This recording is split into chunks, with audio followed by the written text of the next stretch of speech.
teach the controversy by asserting that the question has not been settled to your satisfaction, because all you have to do to keep it going is saying, I refuse to acknowledge you've answered my question, and then just ask the same damn question. This is a behavior pattern of a person who wants to make sure that they can keep saying, I've never had it answered to my satisfaction. And the response, appropriate response, used to be, back when America had a backbone, back when being an American meant you called bullshit, is to say, I don't give a damn if you're acknowledging this. Asked and answered, move on. And then ignore them. That's not how we do things as activists. I'm just saying. So where's his birth certificate? Here it is. I'm going to ignore that and ask again and be a pest and then get elected president because I'm Donald Trump. Yes, I'm going to rub people's noses in the fact that that's what he was and is. This sort of contrarianism is extremely popular. It's considered populist or whatever. But what it is an effort to make it to where no matter what validity there is in the real world, it will be ignored. So what is this one about? Well, you read the title. Get angry, start downvoting. The person I'm talking about in this video has said in the past, I don't know that cell phones are safe. I cannot tell this committee that cell phones are definitely dangerous.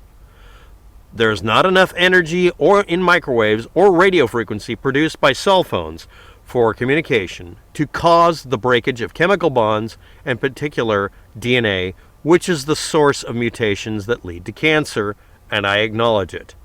But the same person says, I'm going to cite an EU-sponsored study allegedly linking DNA damage to G3, or 3G, excuse me. And it was and to another one that was discredited, or studies that were not able to replicate the results, so they're worthless. If you can't prove something works, except when you say it works, then it doesn't.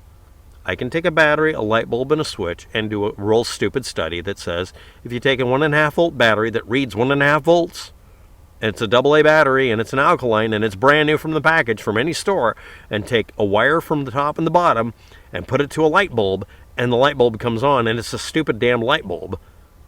And if it's not, if there's nothing otherwise damaged with it or the battery's dead, it will light. Every scientist on the planet can choose to double check that. They might find a battery that's bad, or a bulb that's bad, or a piece of wire that's bad. But if someone avoids deliberately finding bad materials to work with, they will be able to reproduce this result. When people bend over backwards to try to prove that, I'm not going to mention the material, has DNA damage, like has been advertised in a couple of these studies, they can't make it happen when they try to do it.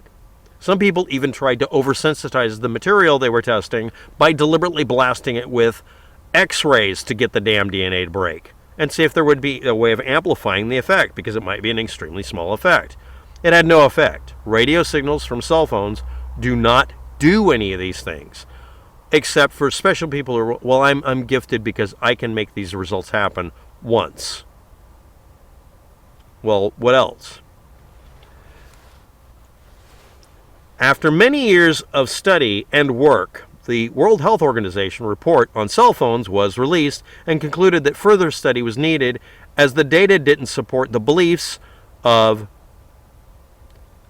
Gro Harlem Brundtland and Devra Davis, who were in charge of this study at one point, and because their beliefs are based on anecdotes and were not supported by scientific data that she helped collect, they said it needed more study instead of saying, we have found no evidence, which is the actual answer.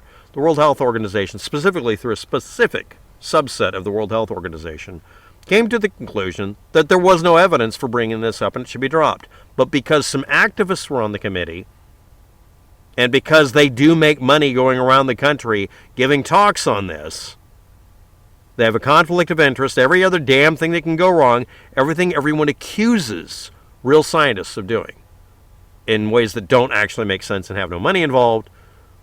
These two individuals, at least Devra Davis, they literally make a living off of it. She published a book. You have to pay to get it so that you can critique it. It's not a published work as far as being a scientific paper.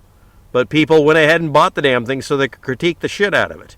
And she says, basically, I'm saying it's not settled because you can't convince me I'm wrong. You can't say that, or you can't tell me that.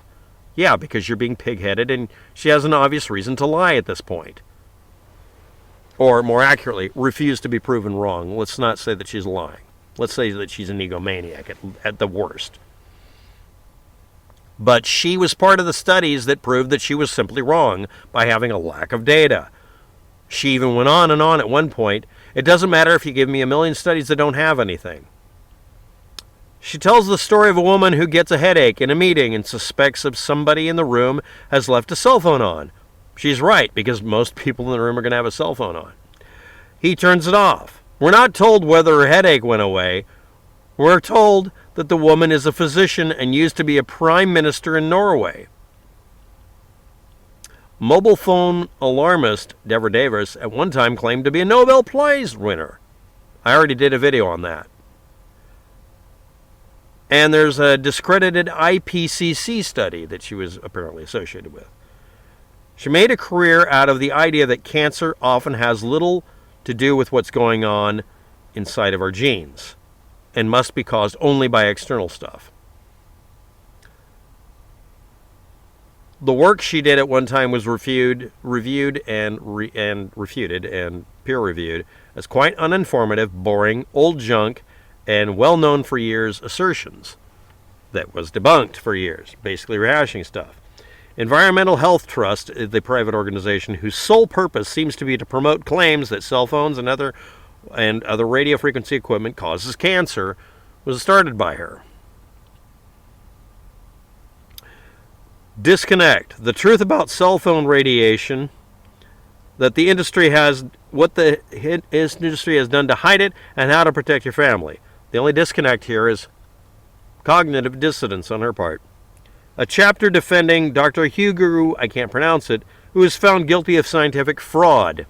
He falsified information. This is like the guy who's an activist who says vaccinations cause autism and then proceeds to do a study where he rigged the results and lost his accreditation and his legal license to practice medicine because he falsified data based on 4 or 5 kids, trying to prove a tiny study would prove the majority. And he managed to screw it up enough that they had to say, you literally made a fake study. And he's the champion of all the populists because he's fighting the reality of the situation. Only will discuss a handful of studies that insinuate harm caused by radio signals out of thousands that find no harm from EMF or cell phones or anything. And going out of her way to ignore studies that say the confounding characteristic of the cause of the cancer for these individuals was, the best one had to be people who literally got brain cancer because they were exposed to a nuclear blast in Hiroshima. Or some other damn thing. In her own book, at one point you could read parts of this for free before buying the whole book. On one page, she stated, electromagnetic waves' ability to travel depends on how long they are, the wavelength or frequency. The faster a wave oscillates, the smaller it is, the shorter the distance it can reach. That last part has some merit, but that's not just an oversimplification. You aren't telling us what medium it's in, but a first-year physics student could tell her that all electromagnetic waves follow the inverse square law. The distance reduces their intensity because they're spreading out. That's why they're called radio signals. They're not radiation, they're radiating. That's also a rule that works with radiation. Just because these have the similar rules doesn't mean they're the same thing. Magnetic fields and gravity have very many things that are characteristics that are similar, but they're not identical. And more importantly, gravity does not have a polarity. There is not a positive and negative gravity. Gravity! Next. The frequency has no effect on distance.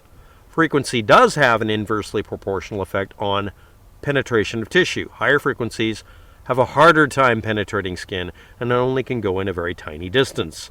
And at the frequencies people keep calling millimeter wavelength, when they're very much not millimeter wavelength, they're much longer. These radio signals don't have the ability to penetrate skin, and at a specific frequency, they can't penetrate into the cell layer to hurt DNA. Up above that frequency, at a much higher frequency, they are able to get through because they are no longer considered the same sort of material, interference, behavior kind of stuff. But anyway, yada yada, yakety schmaggety. And then, of course, you can look up the interphone study. So what am I going to do with the rest of your time that I'm wasting here? Devra Davis isn't the point. Neither is what's-his-face, who literally threw out all medical ethics to try to prove something he wished to believe true when there was no compelling reason to do it. If radio signals caused cancer, you would find pockets of radiation-based style behavior from exposure to radio signals, and it might depend on frequency or not, but you'd find them in the wild. There would be a compelling reason to believe this. What you find are people who are specifically angry about the type of formatting that's used for a data file transmission format. 5G and 4G, all the other Gs, are protocol sets. They're not frequencies. It's not 5 times whatever, it's 5th generation or 4th generation. That's like complaining about World Wide Web versus HTTP versus HTTPS. It's still the same communication line. It's not more dangerous. Most of the time it's less dangerous. There is actual things to care about, but the telephone industry that wants you to pick up their equipment and just use their internet hookup they give you that's supposedly ubiquitous and a mesh isn't very secure. So instead of you talking about the lack of security and being spied on and monetized, they want you to talk about fake fears of cancer. I wouldn't worry about the cancer, I'd worry about the viruses. And on that note, I want to point out that the biggest fear you should have about using your computer on the internet or any other device isn't that you're going to get a virus. These are worse. They're called bots and botnets. The most valuable thing that people will pay you mass money, mad money, to do is hijack millions of computers and make them act like one big computer and just use a tiny amount of percentage of their timing on each machine and exploit it as a gigantic problem-solving system without their knowledge. It isn't supposed to behave like a virus. It's not supposed to damage your computer. You're stealing someone's electricity and processing time and wearing their computer out just a little faster than they want and getting power over them and maybe stealing their data and maybe exploiting it, maybe running up a big bill on their credit card. But it won't erase your files or infect your computer or put up pop-ups. It'll avoid all of that so that you don't know that you've been hacked. And they don't want to hack you. They want to do something worse. They want to make you work for them for free every time you turn on your computer or your cell phone or your refrigerator. And the latest interconnected standards have really crappy security. So what does the phone industry do? Hire some schmuck in Gateshead to talk about babies' heads exploding so that anybody criticizing them for having completely shitty security that you're all going to be relying on looks like a crazy person. I've told people that you should not be using these things. That you should not be using a ubiquitous network without having a bunch of hackers and geeks beat the shit out of it first. They haven't done any of that. The only not testing they did isn't for health reasons or cancer or all this other shit like Devra Davis and what's his fucking Gateshead says, because none of them are qualified to make those assessments, and they make sure that that's obvious. Again, contrarianism is about looking like the dumbest asshole in the room and getting people behind you saying, let's get the pitchforks out and let's burn down the castle, even if they're standing on it.